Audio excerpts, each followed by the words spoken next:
Hello, everybody. Thanks for joining us today for the annual meeting of the East San Joaquin Water Quality Coalition.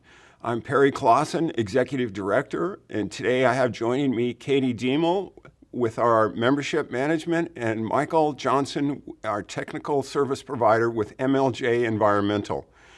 So as you can see, you're watching another video annual meeting. We've been trying to schedule live meetings, and because of the COVID, it's not been possible to do that this year. We're hoping to possibly have a meeting, though, later this fall. So stand by. We may have a live meeting for you to participate in. So the agenda today is we're going to talk about the membership packet that you received last November, just a quick review of what the contents are of that packet. We've been mailing these for a number of years to save in mailing cost, and we're hoping that you are able to look through that and understand all the information that's in it. We'll be walking through some of the details. I'm going to give you an update on the member dues and where the level is this year and where we hope to keep it for the next few years, and then also talk about the nitrate control program. And then Michael will be talking about the surface and groundwater results that we've had over this past year and some of the issues that are coming up. And then Katie will end with a kind of an overview of some of the membership issues that we have right now. Stay with us for the whole video because there's a lot of information that's important to your membership. Hi everybody, I'm Katie. We're going to just do a quick walkthrough of your membership packet and some of the information you've gotten in the mail. So we offer two ways to get your membership packet. You can either get it emailed to you or mailed to you depending on your preference. You set that in August every year on your update form. But in your membership packet has everything. You get one mailer that includes everything that you need to comply for the year. Kind of an overview, event calendar, your invoice, farm evaluation, nitrogen plan, worksheet, and any sediment and erosion information you need. And then kind of somewhat new is included is your nitrogen evaluation packet, which shows where you are relative to other growers. You can always get member assistance, so if you ever need help completing any of your paperwork, go ahead, reach out to us at Stanislaus County Farm Bureau, Merced, or Madera County Farm Bureau. We've provided all the contact information here. We'd be more than happy to help you. Not super new, but something that a lot of growers are utilizing more and more is our web portal. This gives you access 24/7 to all of your Water Coalition information. It has sort of, you can see in the display, multiple different things. You can see the document repository, which will show you all of your prior year's reports. You can complete your irrigation and nitrogen management plan summary report, farm evaluation, and even your irrigation and nitrogen management plan worksheet. So everything is available to you at any time to complete. Do your paperwork right on the portal. Everything is always due on March 1st, so we're filming this in May. Right now we're sending out late notices for nitrogen plans. So if you haven't completed your nitrogen plan and you're watching this, make sure you get that into us. In the portal, it kind of gives you just step-by-step information and a process to complete your nitrogen plan. So you can go through, add your parcel information, make sure you're adding your crop, you're planted, all of your data gets entered right into the portal. It saves you on postage. You don't have to send it in to us. It's done right there. You can go back and see your data live, which is really a great feature on the online portal. And last year, we released our new tool, the Irrigation and Nitrogen Management Plan Worksheet Portal tool. This has several different things, but it kind of gives you a whole bunch of calculators and options so you can submit your data as you go, kind of fill out your plan before March 1st, get it into the portal, and you can even update all of your nitrogen use, your water use throughout the year. It'll track all of that for you. And then at the end, it'll consolidate it into the summary report. So it kind of eliminates some need to do both, but you can submit everything through the worksheet tool and it will populate your summary report tool if you choose to use that function. But again, this is just all about our web portal. It's a really great tool. We're really happy to have it. We're encouraging members to get on and try it. If you haven't tried it, you can always give us a call, send us an email. We can send your login information. It's a great tool that we have available. All right, now we want to talk about the membership fees. This is something that you were all getting used to, maybe or maybe not. It is something that has changed every year due to cost increases, unfortunately. And I want to explain a little bit about those cost changes. Fortunately for 2022, we were able to hold the dues at $5.50 an acre. So we have been able to hold down those costs. We're hoping to be able to continue that. One thing that you found in your packet this year that I want to just walk through a little bit, so point out the major points of this breakdown of your membership fees. So what we did is tried to categorize the activities that we're doing that count for the fees that we're collecting. And as you can see on the top, it's the state board fees, $1.29 per acre. We started out 18 years ago with about 12 cents an acre, I believe is what we started with. Now we're at $1.29. We anticipate that's going to be going up again. And this is the cost to pay for the Regional Water Board staff. There's currently an effort to try to challenge those increases. Not sure if we're going to be successful, but the coalitions in the Central Valley are certainly pursuing that. Now, one thing that has changed in the last 2 years, as many of you members know, in the Modesto, Turlock, and Chowchilla basins, is that we have a supplemental invoice that comes out that covers the cost of the management zone expenses. And in the slide you see here, I'm going to walk through each of the basins. The Modesto Basin is $2.16 an acre on top of the base $5.50 an acre, and that represents 28% of the dues. So it is a considerable expense. This is a new program we'll talk about a little bit later. And then also showing you now the Turlock Basin, it's $2.13 an acre. And then finally, the Chowchilla Basin, $1.16 an acre. And these amounts are reflective of the amount of acreage that is in each one of these areas, the amount of work that's done, the number of wells that are sampled, domestic wells sampled throughout those regions, and then the amount of replacement water that is provided to residents whose wells are above the nitrate drinking water standard. So we expect this to be a consistent addition to your packet and your information, so you have a better idea of where these dues and these fees are being allocated throughout our budget each year. So one slide I want to just show the dramatic changes in the per acre fees from the state. This stops at 2011 at the $1.19 an acre, and we went up last year to $1.29, as I explained. But this shows you where the costs are going from the state standpoint.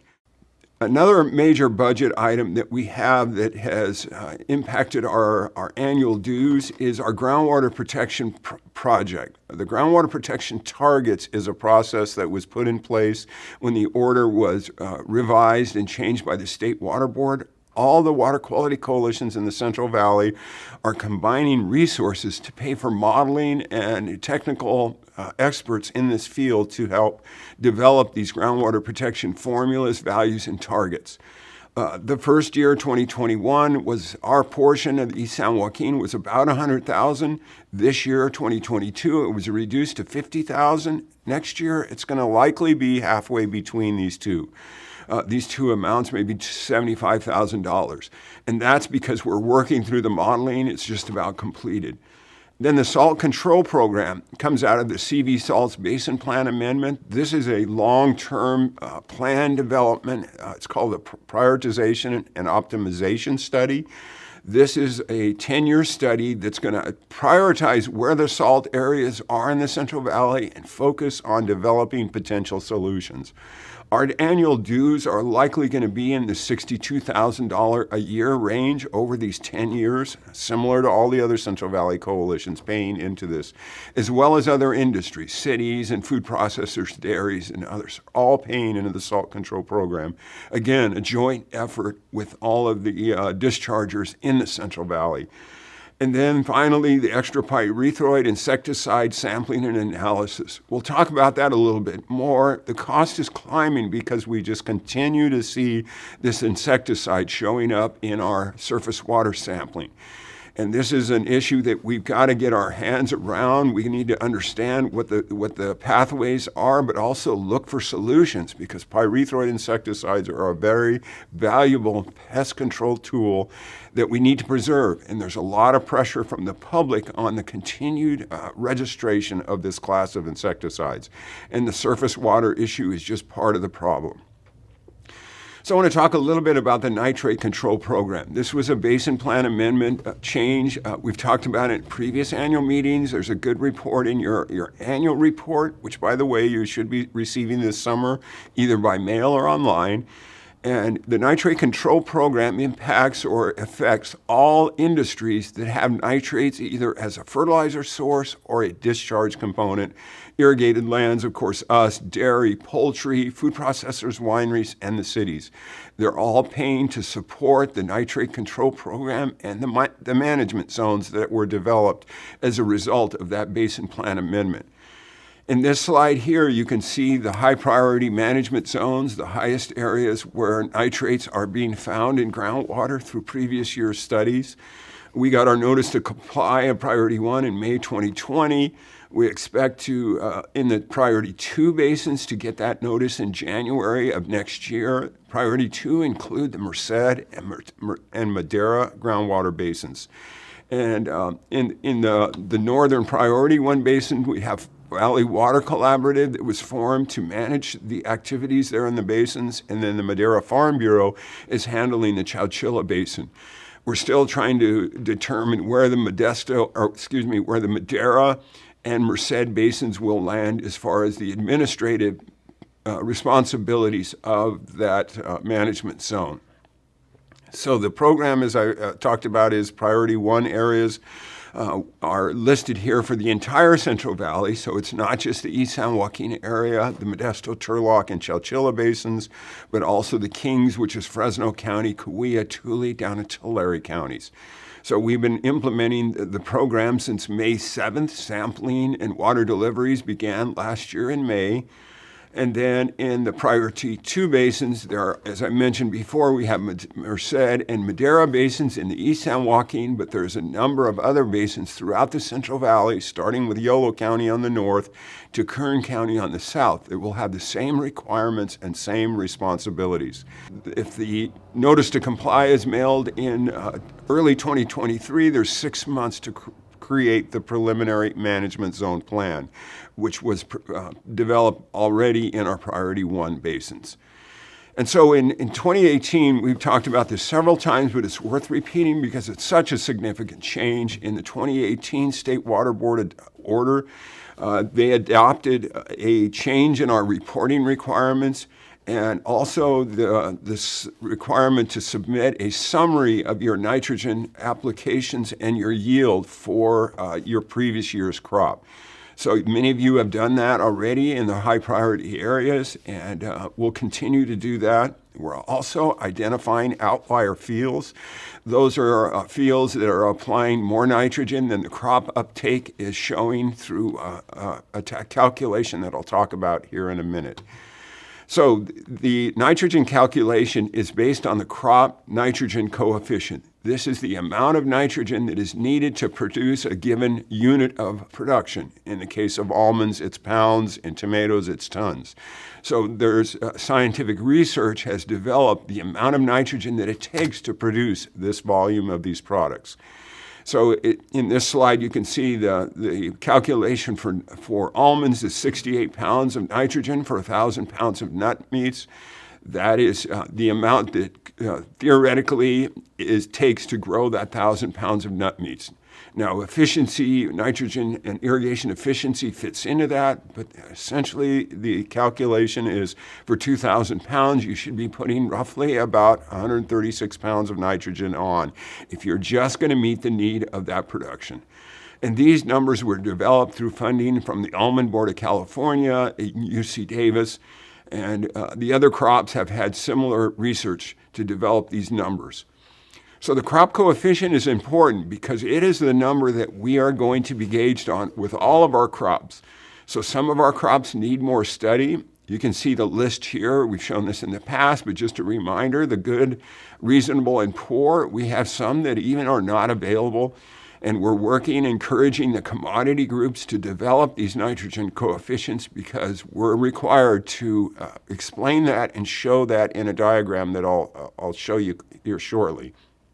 So the good thing about the good is that we have a high percentage of our total acreage that is covered with good crop coefficients.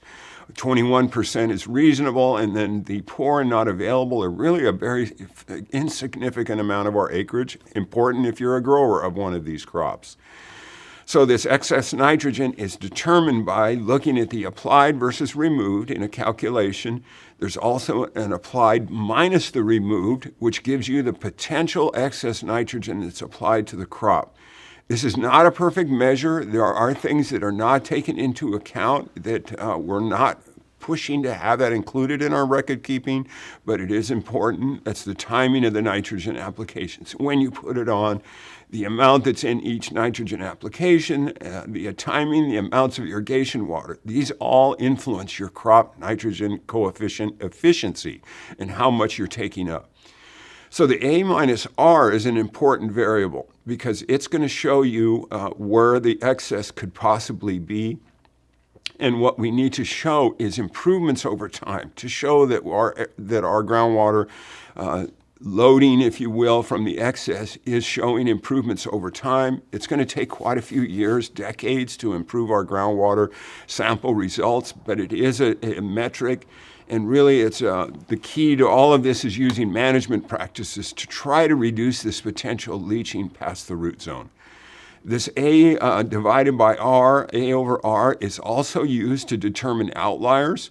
And we look at 3 years of data of these AR values across a single commodity and do a calculation with an interquartile range to determine where you might land compared to other crops, other growers of the same crops.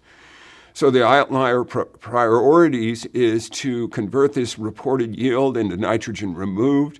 And then we started with almond growers several years ago. We're now working on walnuts, pistachios, wine grapes, and other crops that have been identified as outliers. And here is a distribution curve that everyone will be getting that is in a high vulnerability area that shows how an outlier is determined. So this chart using in this example is for pistachios, and what this shows where the outliers appear on that curve. So when I was referring to the 68 pounds per 1,000 pounds of nut meats, that would be over where the 1 is at. So 1 is the amount applied that matches the crop yield.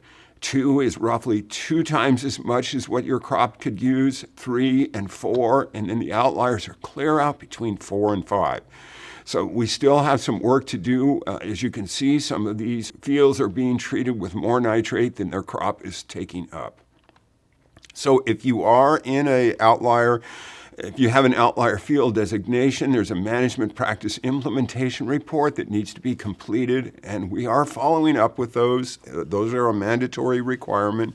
We have to summarize those for regional water board reports anonymously, but they are tracking, and we are tracking who has turned those in. So you will hear from Katie and the membership management crew if you are late on that or haven't turned it in. We really need to have those turned in. And there is also outreach meetings for the outliers. We have several of them on video, and we'll resume having live meetings later this year for the crops that are prioritized, as you can see listed on the slide here. And if you have an outlier parcel, you will need that field certified by a CCA. If you're self-certified, you may have to take an additional class, attend a meeting held by a coalition. And as I mentioned, that management practice implementation report needs to be turned in. And then we're going to be tracking and reporting back to you over a 5-year period. So there will be a chance to adjust your applications and hopefully improve your yields to counter that outlier designation. As Perry mentioned earlier, my name is Mike Johnson. The company that I work with, MLJ Environmental, is responsible for all of the monitoring and reporting that's required by the coalition to make sure that groundwater and surface water are meeting water quality objectives. So what you see here in the first slide is the list of pesticides that we found in the water in the East San Joaquin region last year. You can see that there's a list of pyrethroids. Perry mentioned earlier that pyrethroids are a problem, and I'm going to go into a little bit more detail here in just a minute. But you can see that we are required to monitor for 6 pyrethroids, and we actually found all 6 in the surface water last year. On the left side, you can see the chemical name, and on the right side, you see the product name. There may be other products that contain these active ingredients, these AIs. So if you're curious about whether the pyrethroid product you are applying is part of this list, it should be on the label. The active ingredient should be on the label. In addition to the pyrethroids, we found a couple of herbicides, Roundup and Goal. And we also found a couple of fungicides in the water. Those are, even though we found them in the water, we actually didn't find them in concentrations that are problematic. Our big issue over the last year or two has been the pyrethroids. The state has decided over the last couple of years that they are going to focus on pyrethroid pesticides. You can see here again the list of pesticides that we're required to monitor. And you can see both the active ingredient name and the product name. For us, the big issue is that the laboratories that we work with are capable of detecting pyrethroids in tiny, tiny amounts, minute concentrations in the water, and we are required to add those concentrations together to determine whether water quality is meeting objectives. Here you see a list along the bottom. This is a graph here of the concentrations of the pyrethroids in the water. Along the bottom, you see the months of the year, last year, and also the names of the sites, the monitoring sites that we have. And what you see is that the bars represent the added amounts of pyrethroids in the water. There is a red line across the graph there at the bottom. That red line represents the amount of pyrethroid that the state recognizes as causing a problem in the surface water in the region. And so what you can see is that there are a large number of monitoring events in which there are more pyrethroids in the water than are allowed by the state. As Perry mentioned earlier, this focus on pyrethroids and the increased amount of pyrethroid monitoring is very expensive. The cost of an analytical test for pyrethroids is much higher than almost any other chemical that we analyze for. And if we detect the pyrethroids in the water, we have to continue to monitor month after month after month. So this is a very expensive process, and the only way out of it is to eliminate the pyrethroids in the water. The next thing here you can see is the map of where those pyrethroids were detected across the coalition region. There's a lot of pyrethroids detected in the Stanislaus and Merced County areas. Because of the drought and the reduced amount of water in Madera County in particular, there were no detections, no exceedances of the pyrethroid standard in Madera County. We are now going to switch gears just a little bit and move on to groundwater. So we have a required groundwater trend monitoring program. We are required to monitor, and you can see here, 37 shallow wells, shallow meaning probably less than 240 feet in depth. That's the water that is considered the first drinkable water that people can reach. We have to use the trend monitoring program to characterize the concentration of nitrate in particular. This groundwater trend monitoring is focused on nitrate almost exclusively. We have to characterize the concentrations of nitrate in the groundwater across the coalition region using those 37 shallow wells. We monitor annually. Our monitoring period, I think, is about the end of July, early August. We go out once a year. We collect the water, we get it analyzed, and we report the results to the state the following spring. The coalition, in an attempt to reduce the expense of the trend monitoring program, because not only do we have to monitor, but we also have to report on the groundwater data to the state, The coalition has joined what's called the Central Valley Groundwater Monitoring Collaborative. The Central Valley Groundwater Monitoring Collaborative consists of 10 of the irrigated lands coalitions. There are three coalitions that are not participating, 2 geographic coalitions, and the Rice Coalition are not participating. Each coalition monitors their own water, their own wells, and they report the data back to the CVGMC, the Central Valley Groundwater Monitoring Collaborative, yearly. There are several collaborative elements, including the characterization over a wide area of the concentration of nitrate in groundwater, in the shallow groundwater. And we have just turned in our first 5-year assessment of the concentration of nitrate in groundwater. We turned that in last November. And this was done in an attempt to save money, and it has, in fact, saved a substantial amount of money for the coalition by all of the coalitions banding together and doing the characterization jointly. What you see here now are where the wells are located, and you see the concentrations of nitrate in the groundwater in those various wells across the coalition region. What you see is the coalition region with a peak, sort of a pink area there toward the western edge of the coalition.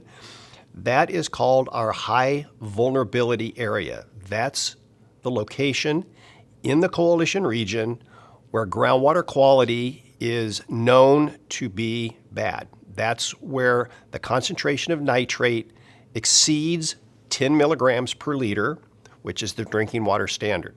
What you can see, the size and color of the dots on the map give you an indication of both the concentration of the nitrate in the groundwater and that location. So you can see that, in fact, the concentration of nitrate exceeds the drinking water standard up and down the coalition region, from Madera County all the way up to Stanislaus County, and from the eastern side of the coalition region all the way out to the river. So there is a lot of nitrate in the groundwater, and there are other efforts underway to understand how long it will take for the groundwater to become safe to drink, considered safe to drink by the state, and that is part of the groundwater protection process.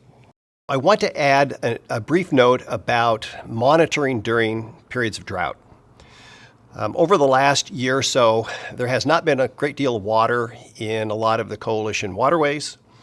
We only monitor where we have running water.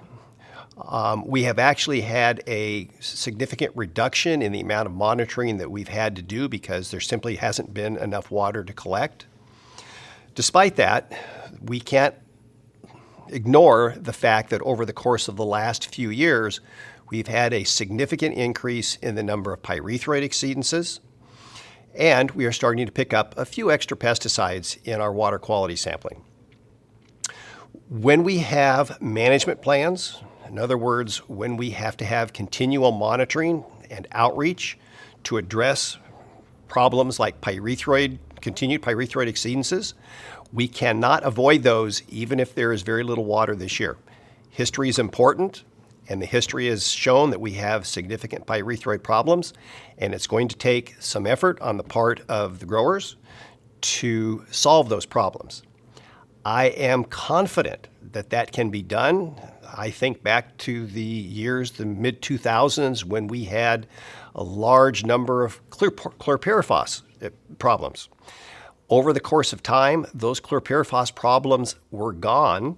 They were eliminated by all of the members who spent a lot of time and effort reducing their discharge to surface water. I know we can do that for the surface water with pyrethroids. It's just a matter of paying attention to your applications. Okay, and to kind of round out the rest of our presentation here, we're going to talk about a few important membership details.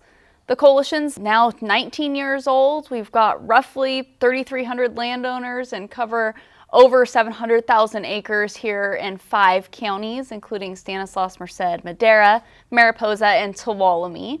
There's been kind of a lot of changes, especially recently. So with the new update to our order, farm evaluations are due every 5 years. So the next one will be due in March of 2025. The MPIRs, the surface water, those are the individual surveys. Wayne Zipser and myself come out, meet with growers that are along waterways, talk about some of those exceedances and really hone in on the practices that could help alleviate some of those exceedances in those areas. Groundwater MPIRs, these are the surveys that Perry talked about earlier. If you're an outlier, you received one of these groundwater MPIRs. It is in your packet. It is something we need you to complete and send back into us as soon as possible. So check your packet. You'll see it under that nitrogen evaluation packet section in your packet. And we can make sure we get those in. We will be reaching out to anybody that's missing those.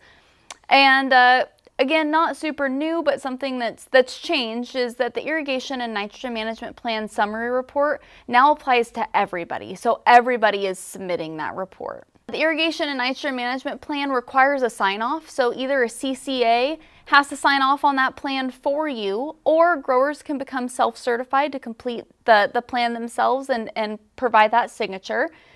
The class to get your self-certification is a half-day class, about 4 hours, taught by a CCA.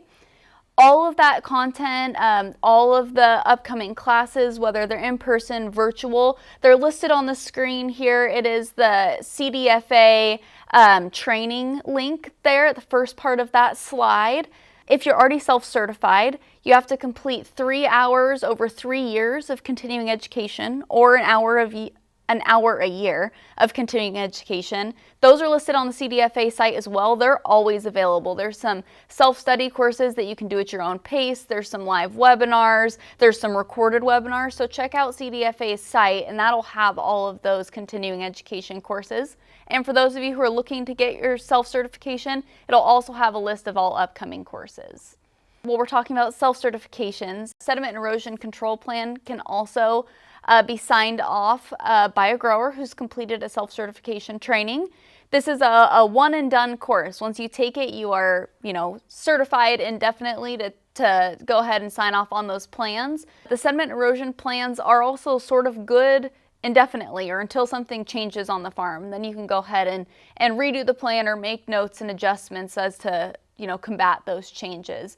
We don't have a class scheduled right now, but you can sign up if you're interested in taking the class. Let us know. There's a section on our website. If you go to esjcoalition.org, click on Sediment and Erosion Control Plan, and you can sign up to get information when we do host the next class. A little bit more, Irrigation and Nitrogen Management Plan summary reports are really important. So we just want to make sure that if you haven't submitted that, please get it into us as soon as possible. They are due on March 1st. We'll be doing follow-up. You're getting late notices in the mail now. We're talking about May right now.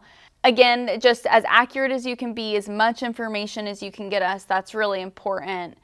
The forms haven't changed, so we're looking at the Irrigation and Nitrogen Management Plan worksheet here. Some of the things that are sort of new, they've been on the form for multiple years, but it's crop evapotranspiration, crop irrigation, nitrogen content and water. Make sure those pieces of information make it onto your plan. This one's filled out ahead of time. You're looking forward, what you think is going to happen in the upcoming year. So go ahead and fill out what you think your nitrogen use is going to be, what you think your yield is going to be. We know that a lot can change from the start of the year to the end of the year. So feel free to make any notes, anything that's happening throughout the year. There's a section for that. And you're just going to keep the worksheet on farm. So that's a document that never comes back into us. It's solely for your use. Then at the end of the year, you're looking back at what happened. So on your nitrogen report that was due for 2022, you're actually looking at what happened in 2021. You're looking at your nitrogen numbers, your irrigation, different types of irrigation, a lot of your nitrogen practices, who signed off on your plan. This one's really important. The form hasn't changed, which is really nice. So it's the same as it's been, I think, the last 2 years. So go ahead and make sure that gets completed. If you have any questions, feel free to reach out to us at any of your Farm Bureau offices, Stanislaus, Merced, Madera. Give us a call. We'd be more than happy to go through all of this information with you. Another thing that's required to have on hand is a copy of the general order, the waste discharge requirements. We've had this slide in here for years. We can definitely print one for you. Give us a call at the Farm Bureau offices. We'll have it printed for you. You can come in and pick it up. It's like 300 pages, so give us a little bit of a heads up so we can have that ready for you. You can also go to the esjcoalition.org site, click on general order, and just download it right to your computer. You don't have to have it a printed copy. If you have one saved on your computer, that works just as well. We recently have a couple new board member additions to our board, so we'd like to welcome Patrick Machado, John Mendonca, and Dominic Rossini to our board. If you know any of them, congratulate them. Welcome to our board. They're great people who have a lot of expertise and a lot of knowledge and growers in our area that are going to help lead the direction that the San Joaquin takes.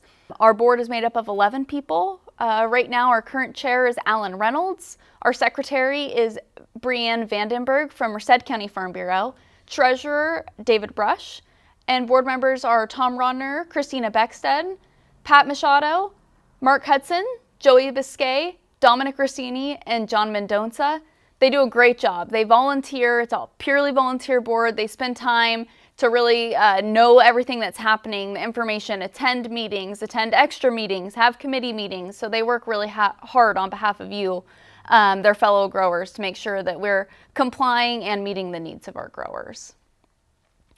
And with that, if there's any questions, please feel free to reach out to us. The easiest way, call 209-846-6112, extension 2 will get you right to me. You can email us at contactesj@esjcoalition.org. We'd be happy to answer any questions that you might have. And thank you very much.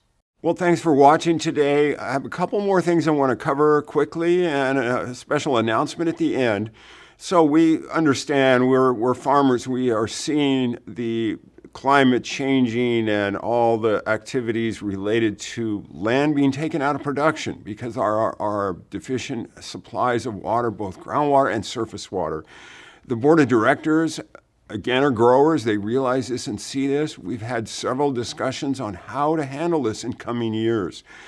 We have some estimates of 10 to 20 to 30% of our acreage in our coalition region being fallowed. So we need to figure out how we can adjust our regulatory responsibilities. We're now working on some proposals we're going to take to the regional board to see how we might be able to have some softening of our regulatory requirements.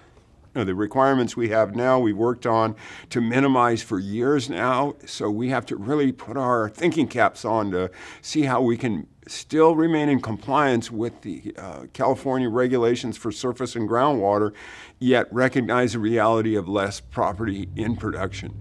So stay tuned. We'll have some bulletins available and sent out to you, and if we're able to pull off a annual meeting, live meetings later this year into the fall, we'll give you an update at that time if we have information. Now, one more thing I want you to stay with us for a minute. As some of you may know, our member of our staff and also at the Farm Bureau, Wayne Zipser, has retired from Stanislaus County Farm Bureau.